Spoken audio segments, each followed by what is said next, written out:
Hello everyone, welcome back to easy English में आप सभी का स्वागत है। मैं संजय नेगी फिर आपके सामने एक नया और इंटरेस्टिंग टॉपिक लेके आया हूँ। आप सभी को पता होगा कि हमने लास्ट वीडियो में क्या किया था। लास्ट वीडियो में हमने पढ़ा था आर्टिकल्स के बारे में, हमने पढ़ा था use of a an, use of the article, सब कुछ हमने पढ़ लिया था। यानी कि हमने वहाँ पे पढ़ा था कि आर्टिकल ए एन और द को कैसे यूज करना है। तो आज का जो टॉपिक है ना, वो आज का जो टॉपिक है बहुत ही ज़्यादा ही इम्पोर्टेंट है। समझ लो बात को। यानी कि आज का जो टॉपिक क्या है कि हमने द का यूज कहाँ नहीं करना है।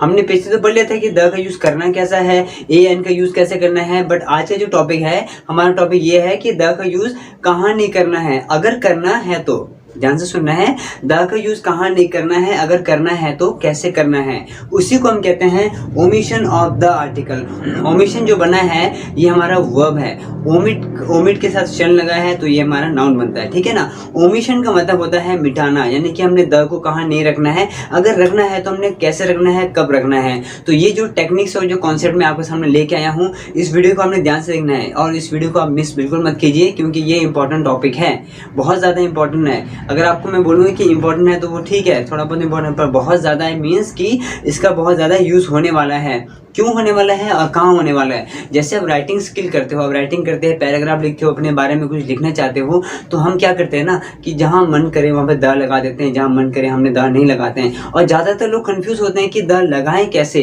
कहाँ पे द लगाएं, क्या यहाँ पे द लगाना अनिवार्य है या नहीं। सबको ये समझ के लिखते हैं। बट आज से अभी से आपको ये समझने की कोई नौबत नहीं आने वाली, क्योंकि आज का जो कॉन्सेप्ट है वो बहुत ही इंटरेस्टिंग टॉपिक लेके मैं आया हूँ कि हमने द का यूज़ कैसे करना है, अगर कहाँ करना है, नहीं करना है तो कैसे नहीं करना है, ठीक है। तो ये टॉपिक मैं लेके आया हूँ omission of the article. Omission का मतलब होता है, ये बना होता है ओमिट और शन को लेके। ओमिट प्लस शन, ओमिट हमारा वर्ब होता है और उसमें आई ओ एन लग जाने से क्या बन जाता है, शन बन जाता है। इसका मतलब होता है ये नाउन बन जाता है, ठीक है ना। नाउन मीन्स कि हमने द का यूज़ कहाँ नहीं करना है। अब देखिए एग्जाम्पल देखिए, एक एग्जाम्पल है द डेथ इज ट्रूथ।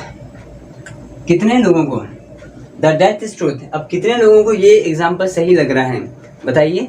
क्या आपको ये एग्जाम्पल सही लग रहा है? 100% आपको सही लग रहा है। क्यों? क्योंकि आपने हमें द का कॉन्सेप्ट नहीं पता है आपको। अगर जिसको द का कॉन्सेप्ट पता है तो उसे पूरा पता है कि यहाँ पर आंसर क्या है, क्या ये सही है या गलत है। अगर मेरे अकॉर्डिंग ये हमारा क्या हो जाएगा, गलत हो जाएगा।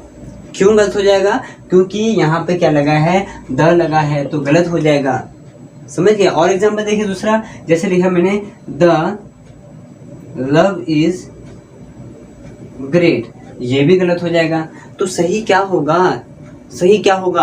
आप वीडियो पे बने रहिए, इधर उधर मत जाइए, आप वीडियो पे बने रहिए, फोकस कीजिए मैं क्या पढ़ाने वाला हूँ, मैं क्या बोल रहा हूँ, मुझे देखिए, मेरे कॉन्सेप्ट को समझिए, मेरे बात को ध्यान से सुनिए, तब जाके आपको समझ आएगा। अगर आप इधर उधर ध्यान दे रहे हो ना तो समझ नहीं आएगा। मेरे वीडियो को देखने के लिए आपको पूरा टाइम चाहिए, कंसंट्रेशन आपका अच्छा होना चाहिए, then you can understand very well कि मैं क्या पढ़ाने वाला हूँ, तब आप अच्छे से समझ पाओगे, ठीक है। अब यहाँ पे क्या है, दोनों सेंटेंस ही गलत है।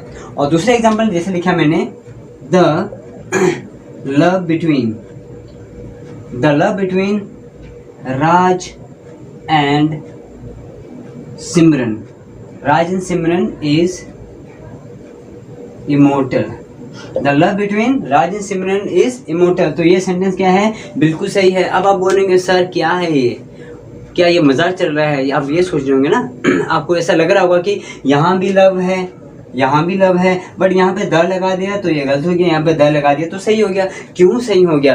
अब हमने क्या करना है, कॉन्सेप्ट को समझना है, रट्टा नहीं लगाना है। यहाँ पे मेरे जो वीडियो में आपको, मेरे जो टॉपिक है, जो मैं वीडियो मैंने आपको बना रहा हूँ, जो भी मैं आपको सिखा रहा हूँ, वहाँ पे रटने वाली कोई बात नहीं है। वहाँ पे हमने कोई रट्टा नहीं लगाना है, समझना है। यहाँ पर हमने क्या करना है, अंडरस्टैंड करना है, कॉन्सेप्ट को समझना है। अगर आपको कॉन्सेप्ट ओके है तो आपका इंग्लिश ओके है, अगर आपको कॉन्सेप्ट ओके नहीं है तो आपका इंग्लिश भी ओके नहीं होगा, ठीक है ना। वो क्लियर हो गया। अब यहाँ पे ये है कि मुद्दा ये है कि यहाँ पे द लव इज ग्रेट, ये गलत क्यों है? The love between Raj and Simran is immortal, यानी कि राज और सिमरन के बीच में जो प्यार है वो अमरणशील है, यानी कि इमोर्टल का मतलब होता है अमरणशील, यानी कि अमर है उसके बीच में प्यार। तो यानी देखने कि हमने यहाँ पे द क्यों लगना चाहिए, यहाँ पे द क्यों लगा है और यहाँ द क्यों नहीं लगना चाहिए। तो इस चीज़ को समझने के लिए पहले कॉन्सेप्ट को समझना पड़ेगा। समझ आ गया? तो अब देखिए इसको सेंटेंस को सही बनाने के लिए क्या करना पड़ेगा, पहले मैं इसे इरेज करूँगा, फिर मैं आपको बताऊँगा कि यहाँ पे द कब लगेगा और कैसे लगेगा। ठीक है, देखिए अब ये सेंटेंस सही है, ये गलत है। अब इसको प्रूफ करते हैं कि ये क्यों गलत है। देखिए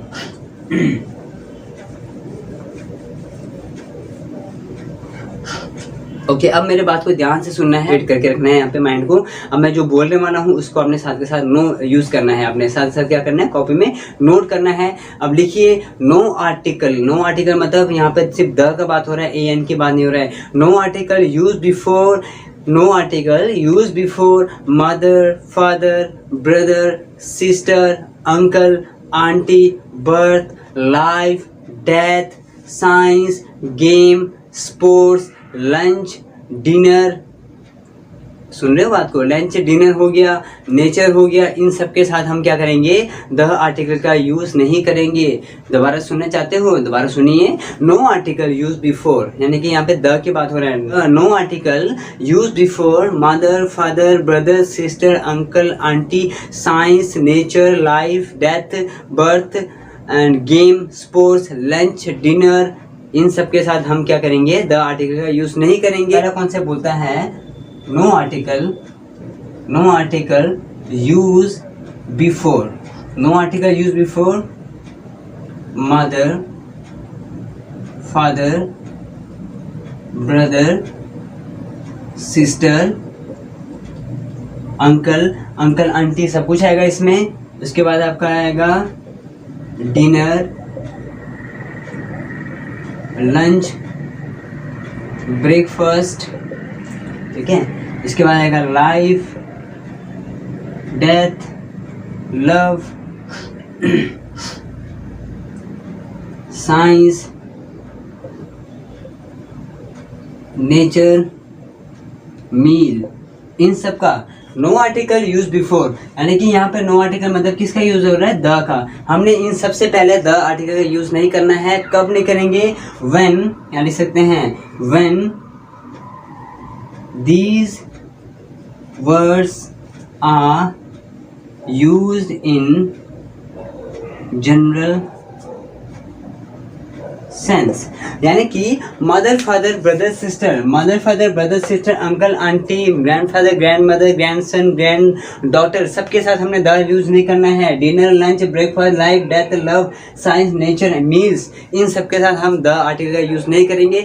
कब नहीं करेंगे, जब when these words are use in general sense, जब ये कहाँ पे यूज हो रहा हो, जब इसका यूज जो है एक जनरल सेंस में यूज हो रहा होगा। जनरल का मतलब है नॉर्मल सेंस में यूज हो रहा होगा। नॉर्मल सेंस का मतलब क्या होता है, सामान्य सी बात है, नॉर्मल सी बात है, तो वहाँ पे हम क्या करेंगे, द आर्टिकल का यूज नहीं करेंगे। अब आपको समझना पड़ेगा कि सेंस के कितने टाइप्स होते हैं, कौन सा सेंस है। अब यहाँ पे अगर हमने तो कहा कि नो आर्टिकल यूज, बट हमने यूज करना कैसा है, तो कैसे यूज करेंगे, हम लिखेंगे वी कैन यूज, या फिर वी विल यूज करेंगे, we will use the article when these words are used in particular sense, यानी कि जनरल सेंस के साथ हमने यूज़ नहीं करना है, पर्टिकुलर सेंस के साथ हमने 100% यूज़ करना है। सर जी समझ नहीं आ रहा है, आप क्या पढ़ा रहे हो, बिल्कुल ऊपर से जा रहा है। कोई बात नहीं बेटा, अब आपको मैं एग्जांपल के साथ समझाऊंगा। अगर आपको एग्जांपल समझाऊँ ना तो आपको एकदम समझ आएगा, ठीक है। तो देखिए इसको आपने नोट कर लिया, स्क्रीनशॉट ले लीजिए, नो प्रॉब्लम। अब इसको बेशक आराम से स्लो करके आप सुन लीजिए, नो प्रॉब्लम। जैसे आपने समझना है वैसे समझ लीजिए। अब मैं आपको एग्जाम्पल देता हूँ कि एग्जाम्पल के साथ कैसे समझ आएगा। अब मैं जैसे एग्जाम्पल दूंगा तो आपको जो है ये कॉन्सेप्ट बिल्कुल क्लियर हो जाएगा। देखिए अब पहले इसे मैं इरेज कर देता हूँ। अब हम बात करते हैं सेंस की। सेंस की क्या बात होती है, sense, there are two types of sense, general and particular. General sense के साथ हमने द का यूज नहीं करना है, पर्टिकुलर के साथ हमने द का यूज करना है। अब पर्टिकुलर का मतलब पता है आपको क्या होता है, पर्टिकुलर का मतलब जब आप 100 में से किसी एक का नाम ले रहे हो ना, वो पर्टिकुलर होता है। मेरे पास 10 लोग हैं, 10 में से मैं किसी एक या दो का नाम ले रहा हूँ तो वो मेरे लिए पर्टिकुलर नाम होगा। क्या होगा, वो पर्टिकुलर सेंस होगा। तो एग्जाम्पल क्या बोलता है, एग्जाम्पल बोलता है द लव इज ग्रेट, पहला एग्जाम्पल। दूसरा बोलता है the love between Raj and Simran is immortal. अब यहाँ पे देखिए दो एग्जांपल दिए मैंने, द लव इज ग्रेट। अब द लव इज ग्रेट जन्नत सी बात है जनाब, क्या है ये, जन्नत सी बात है, प्यार महान होता है। यहाँ पे कोई पर्टिकुलर नाम नहीं दिया है, तो ये जन्नत सी बात हो ना। तो मैंने कहा था कि जब हम जन्नत सेंस की बात करते हैं तो वहाँ पे हम द का यूज़ कभी भी नहीं करेंगे, आजीवन द का यूज़ नहीं होगा। अगर आप यूज़ करते हो तो वो गलत हो जाएगा। इसको ध्यान से सुनना, ये कॉन्सेप्ट बहुत इंपॉर्टेंट है। अगर आप एग्जाम की तैयारी कर रहे हो ना तो ये बहुत ज़्यादा इंपॉर्टेंट है। इसको आप दिमाग में रख लो, इसको गांठ बांध लो और इसको नोट कर लो। आज ही इसी वक्त आप नोट कर लो कि जन्नत सेंस में हम द का यूज़ कभी नहीं करते हैं तो वो गलत हो जाएगा, ठीक है ना। यानी कि हम क्या बोलेंगे, love is great, love is great, but death is truth, है ना। Love is life, love is great, जो मर्जी आपने बोलना, लव इज फेक, जो whatever you want to say, but there we won't use the article before general sense, ठीक है। General sense में हम द का यूज़ नहीं करेंगे। अब सेंस में यूज़ करना मतलब कि पर्टिकुलर सेंस में यूज़ करेंगे। पर्टिकुलर कैसा है ये पर्टिकुलर, मैंने कहा था ना प्रॉपर नाउन आपने पढ़ा कि नहीं पढ़ा था। प्रॉपर नाउन में बताया था मैंने कि the name of particular person, place, animals and things is called proper noun. तो वहाँ पे पर्टिकुलर नाम आता है। तो यहाँ पे बोला कि the love between Raj and Simran, तो राज और सिमरन पर्टिकुलर हुआ कि नहीं हुआ, बताइए। राज और सिमरन के बीच में क्या है, प्यार, उसका क्या है, वो इमोर्टल है, अमर है। तो पर्टिकुलर सेंस की बात हो रही है ना, किसी का नाम आ गया यहाँ पे तो वहाँ पे क्या होगा, वो पर्टिकुलर सेंस हो जाएगा। तो यहाँ पे हम हमेशा द यूज़ करेंगे। अगर आप कहीं यहाँ पे द यूज़ नहीं करते हो, अगर आप लिखते हो ऐसे love between Raj and Simran is immortal, तो वो गलत हो जाएगा। क्यों, क्योंकि ये पर्टिकुलर सेंस की बात हो रही है, तो वहाँ पे हमने द लगाना ही लगाना होता है। क्लियर हो गया। और एग्जाम्पल देख लीजिए, नो प्रॉब्लम। अगर आपको इस एग्जाम्पल समझ नहीं आ रहा है, दूसरे एग्जाम्पल देखिए। देखिए यहाँ पे the nature of morning looks beautiful. The nature of morning looks beautiful. सुबह का नज़ारा, सुबह का जो प्रकृति, जो सुबह का जो नेचर है वो बहुत ही सुंदर दिखता है, ठीक है ना। और दूसरा एग्जाम्पल लिखा है the nature of Seema is attractive. The nature of Seema is attractive. Seema का जो नेचर है बहुत ही अट्रैक्टिव है। बहुत ही अट्रैक्टिव का मतलब क्या होता है, बल्कि बहुत ही सुंदर है, बहुत ही अच्छा है। उसका नेचर जो है बहुत ही साधारण है, बहुत ही अच्छा नेचर है। तो यहाँ पे देखिए the nature of morning looks beautiful. सुबह का नेचर सबको पता है ना, जनरल सेंस में बात हो रहा है कि नहीं हो रहा है। सुबह का जो नेचर होता है वो बहुत ही अच्छा होता है, ये जनरल सेंस है ये। यानी कि यहाँ पे नॉर्मल सेंस की बात हो रहा है। सुबह का नेचर जो है अच्छा होता ही होता है, चाहे आप सुबह उठो ना उठो, सुबह का नेचर चाहे बारिश हो रही हो, चाहे मौसम साफ हो, वटेवर, सुबह का मौसम बहुत ही अच्छा होता है। तो ये जनरल सेंस है। तो यहाँ पे द का यूज़ कभी भी नहीं होगा। तो माने सेंटेंस क्या बनेगा, nature of morning looks beautiful. तो ये तब जाके सही बनेगा। सेकंड बोलता है the nature of Seema is attractive. Nature of Seema particular noun, particular आ गया ना, यहाँ पे पर्टिकुलर सेंस की बात हो गई, तो यानी किसी का नाम आ गया, तो यहाँ पे द का यूज़ होना बिल्कुल मान्य है, ठीक है। तो ये सेंटेंस क्या होगा, बिल्कुल सही होगा। तो ये पहला कॉन्सेप्ट था। पहला कॉन्सेप्ट बोलता है, ओमिशन ऑफ द आर्टिकल में पहला कॉन्सेप्ट बोलता है कि जनरल सेंस के साथ हम आजीवन द का यूज़ नहीं करेंगे और पर्टिकुलर सेंस के साथ आजीवन द का यूज़ करेंगे। पहला कॉन्सेप्ट समझ आ गया आपको। मुश्किल नहीं है जनाब, कॉन्सेप्ट को समझना है, रटना नहीं है। यहाँ पे आपको रटने की बात नहीं कर रहा हूँ मैं कि तुम बोल रहा हूँ कि रटो रटो रटो, नो, रटना नहीं है। यहाँ पे सिर्फ कॉन्सेप्ट को समझना है, अंडरस्टैंड करना है। Then you can make different kinds of sentence. आप जो मर्जी सेंटेंस बना के देखो और किसी से भी चेक करा लो आप। अगर आपको गलत कराता है तो मुझे बात करो, कोई गलत नहीं होगा, क्योंकि जनरल सेंस में आप द कभी नहीं करेंगे, तो वहाँ पे हम द यूज़ नहीं करते हैं। पर्टिकुलर सेंस के साथ हम द का यूज़ करते हैं। Okay report, okay, very good. अब हम करते हैं सेकंड कॉन्सेप्ट की बात करते हैं। सेकंड कॉन्सेप्ट को समझते हैं। पहले मैं इसे इरेज कर देता हूँ। ओके, अब हम बात करते हैं सेकंड कॉन्सेप्ट की। सेकंड कॉन्सेप्ट क्या बोलते हैं, सेकंड कॉन्सेप्ट बोलता है no article, no article use before school, college, university, temple, market, jail या प्रिजन बोल सकते हैं आप, जेल, बेड एक्सेट्रा। यानी कि इन सब के साथ हॉस्पिटल भी आ सकता है, इसमें हॉस्पिटल आ सकता है, लाइब्रेरी आ सकता है, रूम आ सकता है, होम आ सकता है, सब कुछ आ सकता है। तो आप क्या करेंगे, इन सब के साथ द का यूज़ नहीं करेंगे। कब नहीं करेंगे, जनरल सेंस या पर्टिकुलर सेंस। यहाँ पे जनरल पर्टिकुलर नहीं होगा। सेकंड कॉन्सेप्ट का कॉन्सेप्ट जो है बहुत ही अलग है, सेकंड का क्या है कॉन्सेप्ट ही अलग है। यानी कि यहाँ पे क्या बोलता है, no article use before school, college, university, temple, market, hospital, library, home, temple, jail, bed, इन सब के साथ हम द आर्टिकल का यूज कभी नहीं करेंगे। कब नहीं करेंगे, when these words are visited in primary purpose. यानी कि हम द का आर्टिकल यूज कब नहीं करेंगे, जब हम इसको प्राइमरी पर्पस के लिए विजिट कर रहे हो।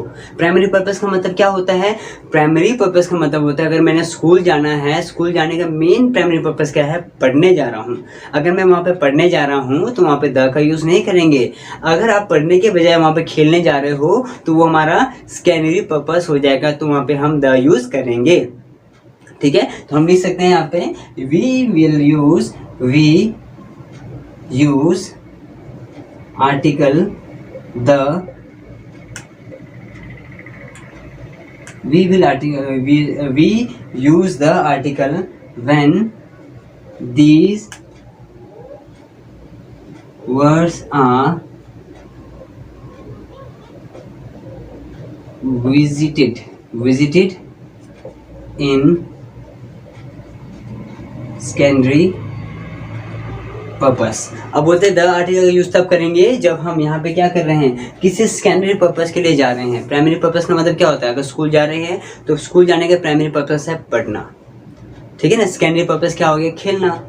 आप खेलने जा रहे हो स्कूल में, घूमने जा रहे हो स्कूल में, तो वो सेकेंडरी पर्पस है। हॉस्पिटल जा रहे हो, आप दवाई लेने जा रहे हो तो प्राइमरी पर्पस है। अगर आप हॉस्पिटल में जाके सेल्फी ले रहे हैं तो वो सेकेंडरी पर्पस है। मंदिर जा रहे हो पूजा करने तो प्राइमरी पर्पस है। मंदिर में जाके आप वहाँ पे नाच रहे हो तो वो सेकेंडरी पर्पस है। तो यानी कि प्राइमरी पर्पस के साथ हम द का यूज़ नहीं करेंगे, सेकेंडरी के साथ हम द का यूज़ आजीवन करेंगे।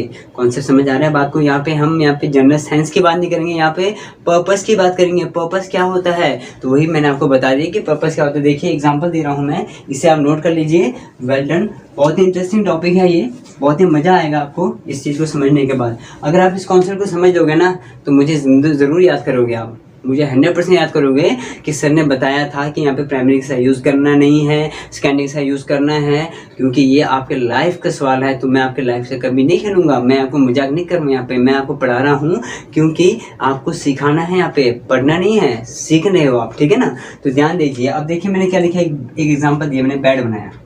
ये क्या है, एक बेड है और बेड में क्या कर रहा है, बच्चा क्या कर रहा है, सोया है। ठीक है ना, और दूसरा बच्चा क्या कर रहा है, यहाँ पर इस बेड के ऊपर खेल रहा है। बेड के ऊपर क्या कर रहा है, बच्चा खेल रहा है। एग्जाम्पल देखिए, जैसे लिखा मैंने, आई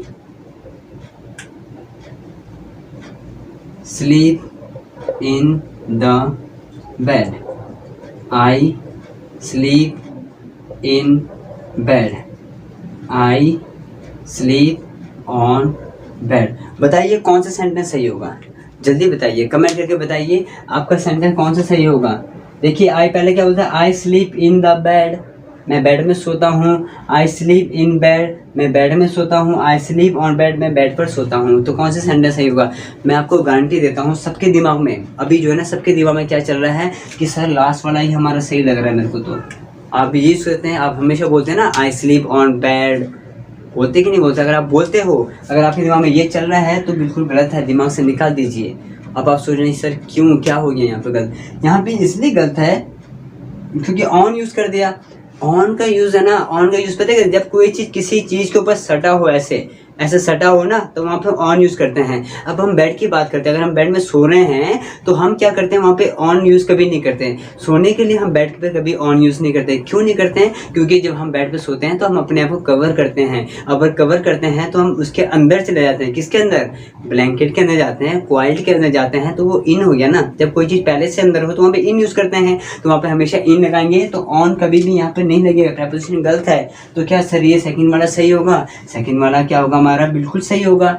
सेकंड वाला हमारा बिल्कुल सही होगा, फर्स्ट वाला गलत है। क्यों? क्योंकि यहाँ पे द लग गया है। द तो बोला था कि सेकेंडरी पर्पस के साथ लगता है, द कहाँ लगता है? सेकेंडरी पर्पस के साथ द लगता है। तो प्राइमरी पर्पस क्या है? बेड का प्राइमरी पर्पस हम बेड लेते हैं क्या? खेलने के लिए लेते हैं? बेड के आप घर पे खाना खाने के लिए लेते हैं? नहीं ना, बेड हम जो लेते हैं वो सोने के लिए लेते हैं। बेड हमेशा हमें घर पे आराम, अपने बॉडी को रिलैक्स करने के लिए बेड लेते हैं, सोने के लिए लेते हैं। तो यानी कि प्राइमरी पर्पस के साथ हम कभी भी द का यूज़ नहीं करेंगे। तो सेकंड वाला आंसर जो हमारा सही होगा, क्योंकि बेड हमारा क्या है? प्राइमरी पर्पस है। प्राइमरी पर्पस, प्राइमरी पर्पस के साथ हम द का यूज़ कभी नहीं करते हैं। तो बच्चा सो रहा है तो यहाँ पे द का यूज़ नहीं करेंगे। और अगर बच्चा खेल रहा है, अब इसको इरेज कर देता हूँ। अब देखिए इसे इरेज कर देता हूँ। अभी अगला एग्जाम्पल देखिए, इसके इरेज कर देता हूँ। अगर आपने बोलना है the child place on the bed. Second example है the child place on bed, यानी कि बेड के ऊपर सोने के अलावा, कॉन्सेप्ट को ध्यान रखना है, सोने के अलावा अगर आप बेड पे खेल रहे हो, कूद रहे हो, नाच रहे हो, गा रहे हो, तो वहाँ पे हमेशा ही ऑन लगेगा। जब आपका प्राइमरी पर्पस हो तो हम यानी कि सिर्फ सोने के लिए, यानी कि सोने के लिए जब हम यूज़ करते हैं तो बेड के ऊपर हम करेंगे, बेड के साथ हम इन लगाएंगे। अदरवाइज उसके ऊपर सोने के अलावा जो भी आप काम कर रहे हैं, खेल रहे हैं, कूद रहे हैं, हंस रहे हैं, गा रहे हैं, जो मर्जी कर रहे हैं, तो वहाँ पे हमने ऑन लगाना है। अब यहाँ पे सेंटेंस बोलता है the child plays on the bed, तो यानी कि प्राइमरी पर्पस है या सेकेंडरी? ये हमारा सेकेंडरी पर्पस है, तो ये हमारा कॉन्सेप्ट सही होगा। सेकंड वाला क्या हो जाएगा? गलत होगा। क्यों? क्योंकि यहाँ पे मैं द नहीं लगा है, जबकि यहाँ पे द होना चाहिए था। क्यों होना चाहिए था? क्योंकि हमारा क्या है, ये बच्चा सेकेंडरी पर्पस है, बच्चा बैठ के सोने के बजाय वहाँ पे खेल रहा है, तो वो सेकेंडरी पर्पस हो गया। ठीक है, अब हम बात करते हैं कि पर्पस के क्या कितने टाइप्स होते हैं। देखिए पर्पस के कैसे टाइप्स होते हैं, मैं आपको बता देता हूँ। पर्पस के दो टाइप होते हैं, प्राइमरी एंड सेकेंडरी। प्राइमरी के साथ हम द यूज़ नहीं करते हैं, सेकेंडरी के साथ हम द यूज़ करते हैं। यानी कि प्राइमरी पर्पस के साथ हम कभी भी द का यूज़ नहीं करेंगे, सेकेंडरी से हम द का यूज़ करेंगे। तो यही हमारा कॉन्सेप्ट था कि पर्पस का हमने किस तरह से समझना है, सेकेंडरी पर्पस था। ठीक है, अब देखिए हमारे पास पर्पस के दो एग्जाम्पल थे, प्राइमरी और सेकेंडरी। तो हमने कैसे यूज़ करना है समझ आ गया आपको। प्राइमरी के साथ हम द कभी यूज़ नहीं करेंगे, सेकेंडरी के साथ हम द यूज़ करेंगे। एग्जाम्पल देखिए, इसे देखिए मैंने, I go to the school for study. और दूसरा एग्जाम्पल है, I go to the school for play. अब यहाँ पे देखिए क्या बोल रहे हैं, यहाँ पे जो है आप स्कूल में पढ़ने जाते हैं, तो वो कौन सा पर्पस हो गया? वो हमारा हो गया प्राइमरी पर्पस। तो प्राइमरी पर्पस का द लगता है कि नहीं लगता है? नहीं लगता है ना, तो यहाँ पे द नहीं लगना चाहिए, तो ये सेंटेंस गलत हो जाएगा। सेकेंडरी पर्पस क्या बोलता है? I go to the school for play. आप खेलने जा रहे हो तो वो सेकेंडरी पर्पस हो गया, तो ये सेंटेंस हमारा क्या होगा? 100% सही होगा यहाँ पे, क्योंकि द लगा दिया मैंने, स्कूल के साथ द लगेगा ही लगेगा। अगर द नहीं लगाते तो ये गलत हो जाएगा। ठीक है, तो ये था हमारा सेकेंडरी सेकेंड कॉन्सेप्ट, यानी ओमिशन ऑफ द आर्टिकल के मैंने आपको दो कॉन्सेप्ट करा दिया है। अगला जो कॉन्सेप्ट है वो नेक्स्ट वीडियो में लेके आऊँगा, क्योंकि वो कॉन्सेप्ट भी बहुत ही इंपॉर्टेंट होगा। हमारे पास जो है आज सिर्फ दो ही कॉन्सेप्ट करेंगे, क्योंकि अगर मैं ज़्यादा करा दूँ तो वीडियो काफ़ी बड़ा हो जाएगा, तो बोर नहीं।